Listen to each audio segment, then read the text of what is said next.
नमस्कार साथियों, स्वागत है आप सभी का अंकित इंस्पायर्स इंडिया पर। मैं हूं अंकित अवस्थी। आशंका व्यक्त की जा रही है कि कुछ ऐसा हो सकता है जिसकी वजह से दुनिया में वाकई में प्रधानमंत्री मोदी जी के द्वारा कही हुई बात सत्य होती प्रतीत हो कि यह संकट कोरोना जैसा है।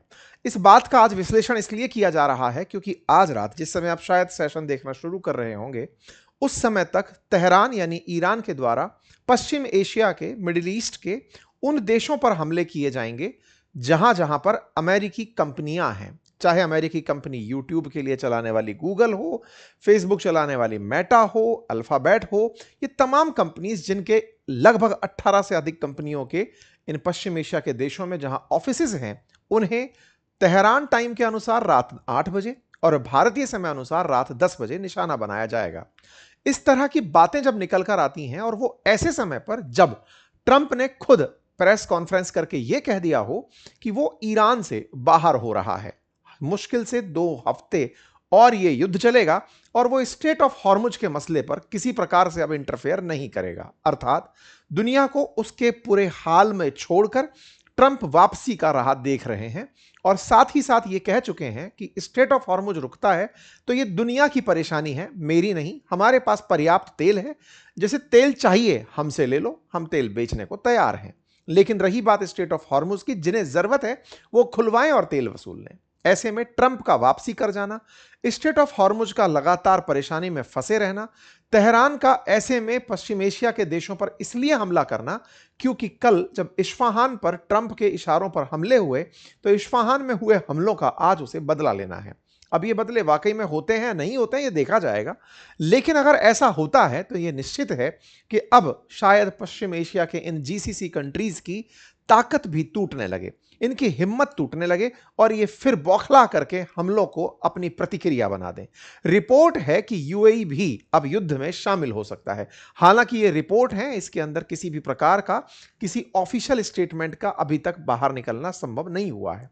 चर्चाएं हैं कि यूएई एक ऐसी फोर्स बनाने के बारे में विचार कर रहा है जो फोर्सफुली स्ट्रेट ऑफ हॉर्मुज को खुलवा सके, जहाजों की सुरक्षा कर सके, ताकि इनके व्यापार को पूरी तरह से गति दी जा सके।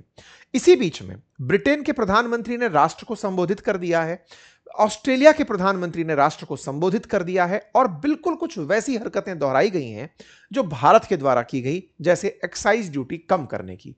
कुल मिलाकर दुनिया अब आने वाले समय की तैयारी में जुट रही है।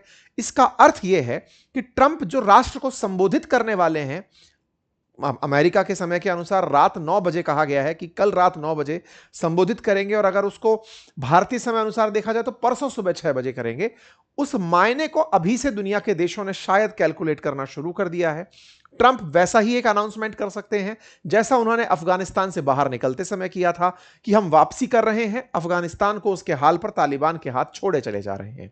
हो सकता है कि वो ईरान के नाम पर अमेरिका को संबोधित करते हुए कुछ ऐसा कहें कि ईरान में हमारे मकसद पूरे हुए, न्यूक्लियर बम वो नहीं बनाएंगे, हमने या बचे नहीं हैं, हमारे विरोधी खत्म हो चुके हैं, हम उस जगह को छोड़कर निकल रहे हैं, अब जिसको जो देखना है वो देख ले। ऐसी स्थिति अगर बनती है तो दुनिया भर के देशों की चिंता होना लाजमी है। यूरोप के अंदर हालात खराब हैं, आर्थिक मंदी का डर शीर्ष पर है, लेकिन उससे पहले अगर ये स्थितियां इतनी घातक होंगी तो दुनिया के देश इससे निपटने के लिए क्या करेंगे, आप उनको आज के सेशन में डर के नाम पर देख सकते हैं। दुनिया ने क्या क्या तैयारियां शुरू करी हैं, आइए बताते हैं। उनमें से भारत की कैबिनेट कमेटी ऑफ सिक्योरिटी की अभी कुछ देर पहले हुई बैठक भी शामिल है। भारत के प्रधानमंत्री के द्वारा अपने टॉप ऑफिशियल्स को बुलाकर, कैबिनेट स्तर के मंत्री और अधिकारियों को बुला करके चर्चा किया जाना भी बड़ी सुर्खी बन रहा है। तो चलिए शुरू करते हैं कि अब ये कहानी अगर बढ़ती है तो कहां तक जाती है। लेकिन उससे पहले फिर से याद दिला दूं इस रविवार के वेबिनार का, जिसका लिंक कमेंट बॉक्स में है।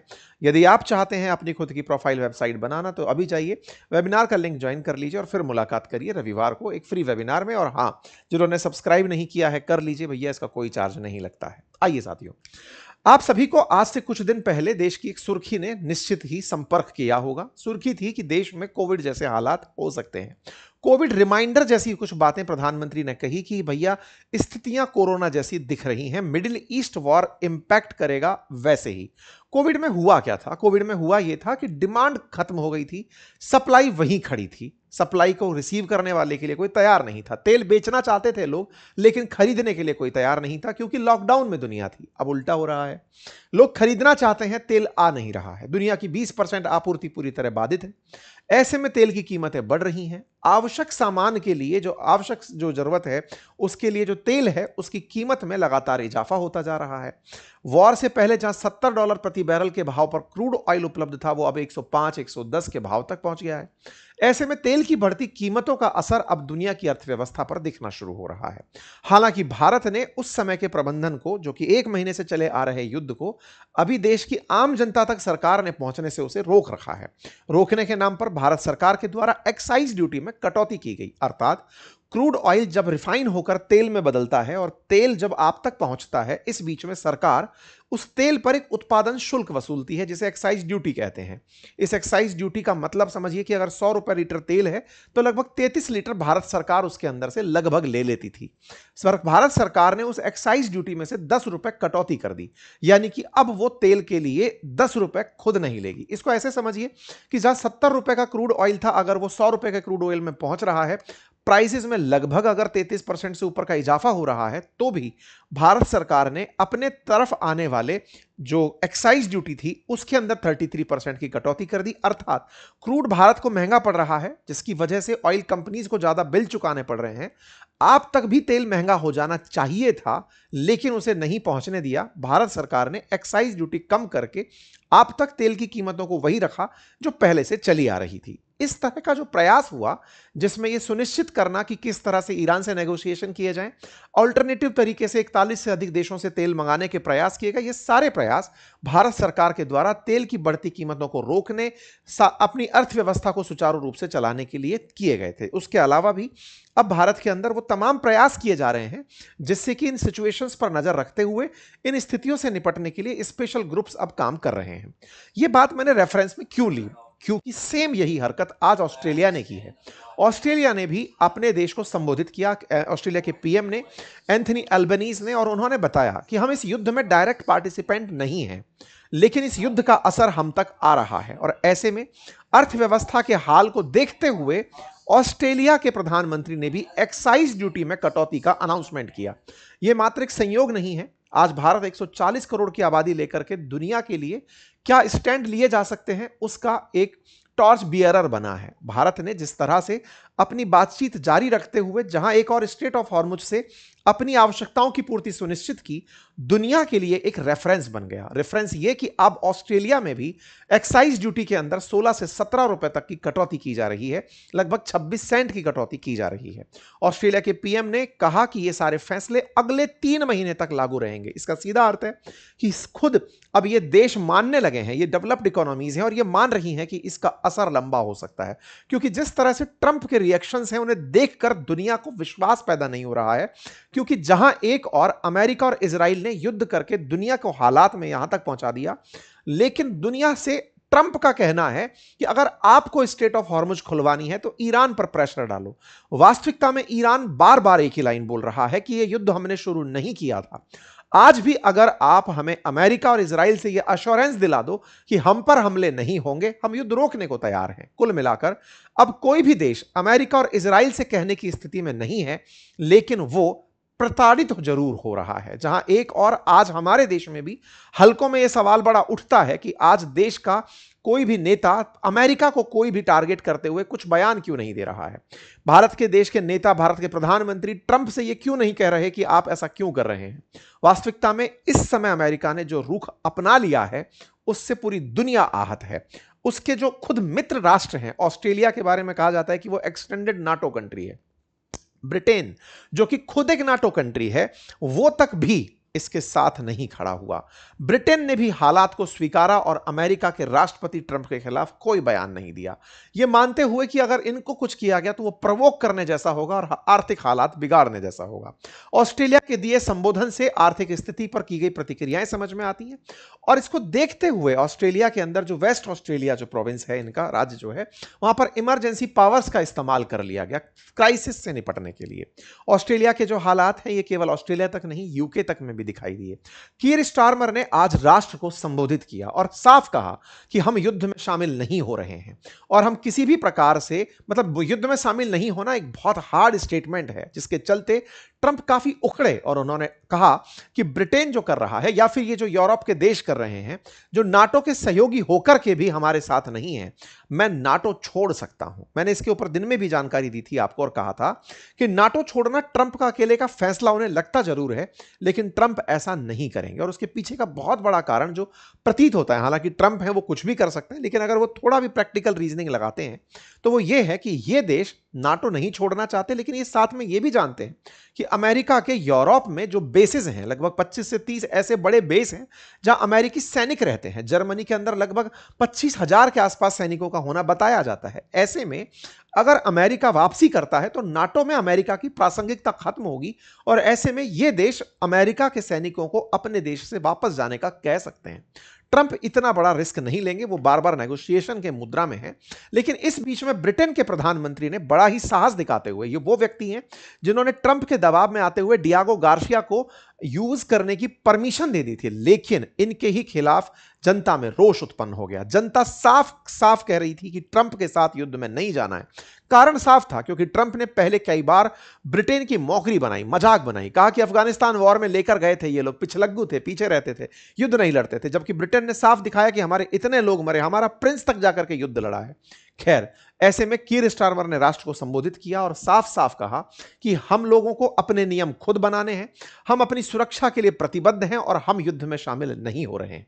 राष्ट्र को संबोधित करते हुए उन्होंने अपना पूरा प्लान जारी किया और उस प्लान के कुछ बिंदु ये थे कि हम इस युद्ध में शामिल नहीं हैं, सरकार देश के हित के बारे में सोचेगी, महंगाई और आम जनता की चिंता है और इसी को ध्यान में रखते हुए बस का किराया, रेल का किराया, ऊर्जा बिल, इन सबको फ्रीज कर दिया गया है। मतलब इससे ऊपर अब नहीं वसूला जाएगा, यानी अब बढ़ती कीमतों को रोककर, लोगों की इनकम को बढ़ाकर, इन सब को कंट्रोल करने के लिए बिल्कुल कोविड जैसी सिचुएशन में जो कदम उठाए थे दुनिया के देशों ने, वो उठाने का अनाउंसमेंट कर दिया है। रोजगार, कामगार, लंबी अवधि की सोच को ध्यान में रखते हुए तमाम प्रकार के एक्शन लगातार ले दिए गए हैं। कुल मिलाकर साफ साफ इनका कहना है कि हम ईरान युद्ध में शामिल नहीं हैं, लेकिन ब्रिटिश हितों की सुरक्षा जो महंगाई की वजह से हमारे लिए बड़ी चिंता बनकर आती दिख रही है, उसको बचाने का तमाम प्रयास करेंगे। और युद्ध में शामिल ना होने के पीछे कि इनकी जनता ही इनके खिलाफ जाकर खड़ी हो गई कि आप युद्ध में शामिल नहीं होंगे। जब इनसे पूछा गया कि ट्रंप कहते हैं कि वो नाटो छोड़कर चले जाएंगे, ये उस बात को इग्नोर कर गए और साफ इस तरह से जवाब देते हुए निकल गए कि नाटो एक अच्छा गठबंधन है, मिलिट्री गठबंधन है।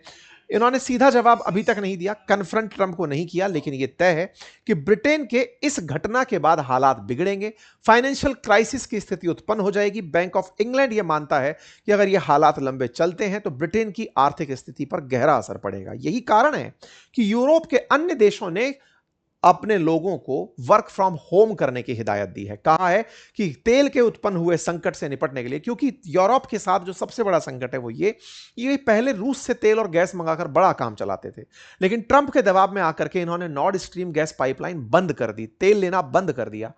ट्रंप का साथ मतलब इस तरह से समझिए कि अमेरिका का साथ देते देते यूक्रेन के पक्ष में खड़े होते होते पनौती जो है ना वो यूक्रेन लगाया और उसके बाद पूरा यूरोप उसकी चपेट में आ गया और आज यूरोप बुरी तरह से आर्थिक रूप से उलझ रहा है। इसी पर चर्चा करने के लिए आज शाम 7 बजे कैबिनेट कमेटी ऑन सिक्योरिटी की बैठक होती है। भारत के प्रधानमंत्री के द्वारा अपने रक्षा मंत्री, गृह मंत्री, वित्त मंत्री, इन सब विदेश मंत्री, इनको बुलाकर, दिग्गज नेताओं को बुलाकर बातचीत की जाती है। इस स्थिति को समझने के लिए पूरे कृषि मंत्री, तमाम नेताओं को इस बैठक में बुलाया जाता है। युद्ध के क्या कारण है और उसका क्या प्रभाव है, तेल मंत्री, तमाम लोगों को बुलाकर समझा जाता है कि हम लोग इस चीज से अब कैसे निपटें। यह मीटिंग जो हो रही है इसमें यह तय किया गया, क्योंकि असल में क्या है, भारत से अगर आपको यूरोप की यात्रा पर जाना है, तमाम भारतीय जो विदेश में रहते हैं वो 1 महीने तक तो समझ में आ गया कि कनेक्शन के बिना भी रह गए, कि घर नहीं आना हो पाया। लेकिन यदि किसी को आना है यूरोप से तो उनके लिए बहुत बड़ा मिडवे था, या तो दुबई या दोहा, दोनों ही जगह पूरी तरह से आहत हैं, क्योंकि वहां पर कभी भी हमले हो सकते हैं। ऐसे में जो एयर फेयर्स हैं वो बढ़ गए हैं, जेट फ्यूल के भाव बढ़ गए हैं, रास्ते लंबे हो गए हैं, यात्राएं बाधित हो गई हैं, ना रेमिटेंस आ रहा है, ना लोग आ रहे हैं, जहां लोग गए हैं वो वहां की वहां फंसे हैं। ये तमाम वो स्थितियां हैं जिनको ध्यान में रखते हुए भारत सरकार ने मीटिंग बुलाई और देश को मतलब अनाउंसमेंट ये किया गया जॉइंट सेक्रेटरी के द्वारा कि देश के अंदर तेल के, गैस के प्रचुर भंडार हैं और हमने अपनी तरफ से वो सारे प्रयास किए हुए हैं। कुल मिलाकर भारत इस पूरी गतिविधि में बिल्कुल वैसे ही रेस्पॉन्ड कर रहा है जैसे कोरोना के समय पर बनाए हुए जो ग्रुप्स थे उन ग्रुप्स ने किया था। बिल्कुल इसी तरह से आज दो देशों ने वही सब कुछ किया जो भारत बोल रहा था। यह दर्शाता है कि कहीं ना कहीं भारत इस पूरी घटना को बहुत पहले ही भांपते हुए आगे चलता चल रहा है। अब ऐसे में जब आप ये चर्चा सुन लें कि अमेरिका के राष्ट्रपति देश को संबोधित करेंगे 9 बजे टुमारो, अमेरिका का समय मतलब आज के चलते कल शाम 9 बजे अमेरिका, तो असल में भारत का अगर देखा जाए तो वो अमेरिका में जिस समय अपने देश में जब सुबह 6 बज रहा होगा तब उनके यहाँ वो 9 बजेगा, तो उस समय ये देश को संबोधित करेंगे और ये क्या कहेंगे इसके प्रेडिक्शंस लगाए जा रहे हैं जो भी है। लेकिन एक चीज तय है कि कहीं ना कहीं अमेरिका कुछ ऐसा प्लान सीज फायर की आड़ में कर रहा है जिससे वो इस घटना को और डिटोरिएट करके छोड़ दे, क्योंकि अल्टीमेटली इस युद्ध से बहुत बड़ा फायदा अमेरिका के डिफेंस सेक्टर को, उसके ऊर्जा सेक्टर को हो रहा है। और वो चूंकि कभी भी युद्ध शुरू करके खत्म ढंग से नहीं करता है तो उसका असर अब पूरी दुनिया पर पड़ेगा, तो वो पैसे कमाएगा। कुल मिलाकर उसका लाभ बढ़ेगा, डिफेंस के इक्विपमेंट बिकेंगे, ऊंचे दामों पर तेल बिकेगा और कुल मिलाकर कोई कहने वाला यानी उसको अकाउंटेबल करने वाला कोई होगा नहीं। यह स्थिति दुनिया के लिए बड़ी चिंता की है। यही कारण है कि उसको बचाते बचाते यूएई, संयुक्त अरब अमीरात यानी दुबई और आबू धाबी को रखने वाला देश, आज वो इस स्थिति में आ गया है कि ईरान ये सारी स्थितियां इसलिए पैदा कर रहा है क्योंकि उसके पास अब खोने के लिए कुछ नहीं बचा है। वो केवल और केवल इस युद्ध में अपनी डिफेंस के नाम पर ये सारे हमले करता चला जा रहा है कि हम अपने आप को बचाने के लिए ये सब कर रहे हैं, हमें मत मारो, हम छोड़ देंगे। लेकिन निशाना यूएई बन रहा है। आज रात 10 बजे जैसा तेहरान ने अनाउंस किया हुआ है कि वो इन देशों में जो अमेरिकी कंपनियों के ऑफिसेज हैं उनको निशाना बनाएंगे। ऐसे में अब उनका निशाना बनना एक बड़ा सवाल पैदा करता है। वॉल स्ट्रीट जर्नल इसे लिखता है कि हो सकता है कि यूएई आने वाले समय में फोर्सफुली इस स्ट्रेट ऑफ हॉर्मुज को खुलाने के लिए बल का इस्तेमाल करे और एक ऐसी फोर्स बनाए आपसी देशों के साथ मिलकर के जो इस युद्ध में अमेरिका के साथ खड़े होकर अपने हितों के लिए स्ट्रेट ऑफ हॉर्मुज, क्योंकि बहुत ज्यादा जरूरी है उनके एक्सपोर्ट्स के लिए, उनके इंपोर्ट्स के लिए, अनाज के लिए, तमाम चीजों के लिए, उन चीजों के निपटने के लिए तैयारी कर सकता है। ऐसे में ईरान के द्वारा एक तस्वीर जारी करना और वो तस्वीर जिसमें इनके जो हेड हैं, इनका जो सरदार सैयद मजीद मौसवी जो कमांडर हैं आईआरजीसी के, वो एक तस्वीर जारी करते हैं जिसमें वो मिसाइलों के जखीरे में जाते हुए दिखाई देते हैं। पूरा हीटेड माहौल बना हुआ है। साथियों, एक बड़ी ही विपरीत स्थिति ईरान में पैदा हुई है। ईरान में वर्तमान राष्ट्रपति पजेश्कियन है और पजेश्कियन की आईआरजीसी जो ईरान का रेवोल्यूशनरी गार्ड है वो सुन नहीं रहा है। जैसे पाकिस्तान के अंदर पाकिस्तान के राजनेता क्या बोलते हैं और सेना क्या करती है, दोनों बिल्कुल अलग चलते हैं और आतंकवादी बिल्कुल ही अलग चलते हैं। ईरान में इस समय यह हो रहा है कि पजेश्कियन जो बोल रहे हैं उनकी कोई सुन नहीं रहा है। और तो और जो मुस्तफा खमनेई हैं, खमनेई के बेटे जो सुप्रीम लीडर बने हुए हैं, पजेश्कियन अब तक उनसे मिल नहीं पाए हैं। तब से, जब से सुप्रीम लीडर वो बने हैं, तब से खुद राष्ट्रपति अपने सुप्रीम लीडर से नहीं मिल पाए हैं। आईआरजीसी उन्हें मिलने नहीं दे रहा है। आईआरजीसी ने सारा कमांड कंट्रोल अपने हाथ में ले लिया है और वो अब देश को चला रहा है। अगर आपको याद हो तो शुरुआत में ही खमनेई के जाते ही अरागची जो यहां के विदेश मंत्री हैं, उनका एक बयान था और वो बयान ये था, सुप्रीम लीडर जाने के बाद में अब सारा कंट्रोल आईआरजीसी के हाथ में है, किसी के हाथ में कंट्रोल नहीं है। आईआरजीसी जो कि सुप्रीम लीडर के द्वारा बनाई हुई वो फोर्स थी जो शिया धर्म की मतलब सुरक्षा के लिए, वो सेना नहीं थी। बाय द वे, ईरान की सेना अलग है, लेकिन आईआरजीसी को बनाया ही इसलिए गया था कि ये रिवोल्यूशनरी गार्ड्स हैं जिनका उद्देश्य है कि ईरान का सिक्का बुलंद रहे पूरी दुनिया में, और वो उसी के लिए ट्रेन थी, उसी के मिसाइल के जखीरे हैं और वही आज ईरान की नीतियां तय करती है। लाखों की संख्या में इसके अंदर जवान हैं और वो अब अपने फैसले ले रहे हैं। राष्ट्रपति को मिलने तक नहीं दिया जा रहा है। ये अपने आप में एक बड़ी खबर बनकर आता है। यानी कि अखबार की अगर बात माने तो आईआरजीसी अब सारा कंट्रोल अपने हाथ में लेकर रख रही है। आईआरजीसी के इस समय हेड चीफ अहमद वहीदी हैं और वही सारे फैसले ले रहे हैं। और ऐसे में आईआरजीसी का टारगेट है कि वो अमेरिका के हर हमले का जवाब पश्चिम एशिया और स्टेट ऑफ हॉर्मुज से लेगा। तो स्थितियां खतरनाक हैं। कंट्रोल में स्टेट ऑफ हॉर्मुज है। आज रात को क्या होता है ये देखने वाली स्थिति है, क्योंकि अमेरिका और ये दोनों ही लोग अपने अपने स्तर पर तैयारी कर रहे हैं। बाकी आप लोग इस विषय पर क्या सोचते हैं, अपनी राय जरूर कमेंट बॉक्स में बताइएगा। बहुत बहुत धन्यवाद।